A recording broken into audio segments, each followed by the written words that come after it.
আসসালামু আলাইকুম রহমতুল্লাহি ওয়া দর্শকবৃন্দ, আশা করি আপনারা সবাই ভালো আছেন। আলহামদুলিল্লাহ, আমিও আল্লাহর রহমতে ভালো আছি। আজকে আমি আপনাদেরকে দেখাবো কিভাবে আপনারা মোবাইল ফোনে অতি সহজেই বাংলা লিখবেন। এজন্যে আপনাদেরকে একটি সফটওয়্যার ইনস্টল করতে হবে, যে সফটওয়্যারটি প্রায় অধিকাংশ মানুষই ব্যবহার করে থাকে।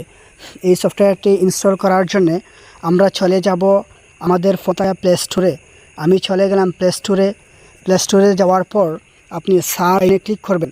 সার্চ আইকনের পর উপরে দেখতে পাচ্ছেন সার্চ বার চলে এসেছে, এখানে আপনি ক্লিক করবেন। এখানে ক্লিক করার পর আপনার কিবোর্ডটি ওপেন হবে। এখানে আপনি লিখবেন রিড রিদমিক। দেখতে পাচ্ছেন রিদমিক কিবোর্ড লেখাটি সবার উপরে চলে এসেছে। এখানে আমি ক্লিক করব। এখানে ক্লিক করার পর দেখতে পাচ্ছেন ইনস্টল বাটন এসেছে, ইনস্টলে ক্লিক করব। ইনস্টলে ক্লিক করার পর দেখতে পাচ্ছেন আমার কাঙ্ক্ষিত সফটওয়্যারটি ইনস্টল হতে যাচ্ছে। এর ফাঁকে আপনাদের কাছে আমার ছোট্ট একটি রিকোয়েস্ট, আপনারা আমার ইউটিউব চ্যানেল ইসলামী তাহজিবকে সাবস্ক্রাইব করবেন।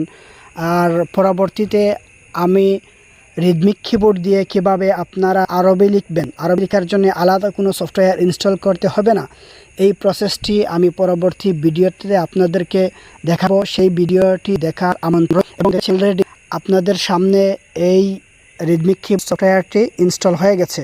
তারপর আপনি ওপেনে ক্লিক করবেন। ওপেনে ক্লিক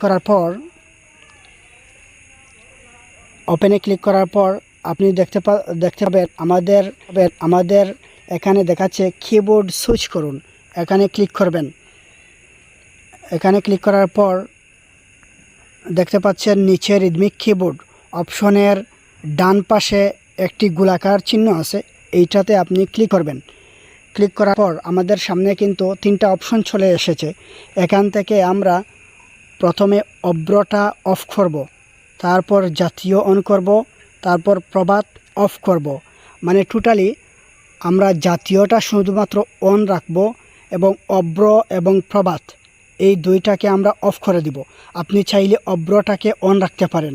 আমি সাধারণত অভ্র ব্যবহার করি না, তাই আমি এই বাটনটি অন করলাম না। তো এরপর আপনি পরের ধাপে যান, এখানে ক্লিক করবেন। এখানে ক্লিক করার পর সেটিংস ঠিকঠাক করুন, এখানে ক্লিক করবেন।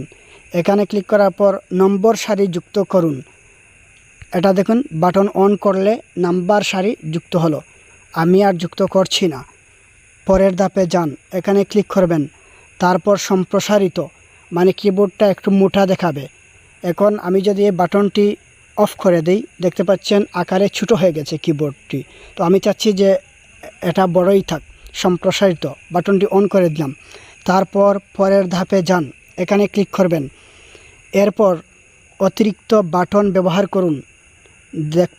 দেখতেছেন কিভাবে অতিরিক্ত বাটন অন হলো একেবারে নিচে। তো আমি এটার অন করতে চাইছি না। এরপর পরের ধাপে যান, এখানে ক্লিক করবেন। তারপর আপডেটে থাকুন, অনুমতি দিন। আমি অনুমতি দিয়ে দিলাম। এরপর এলাও চাইতেছে, এলাও দিয়ে দিলাম। তারপর শেষ করুন, শেষ করলাম।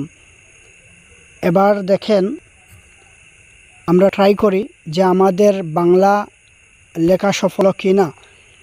এজন্য আপনি আপনার ফোনে লেখার যে কোনো একটা অপশনে চলে যাবেন।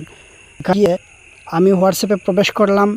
তারপর টেক্সট বারে ক্লিক করে প্রথমে ইংলিশ দেখতে পাচ্ছি।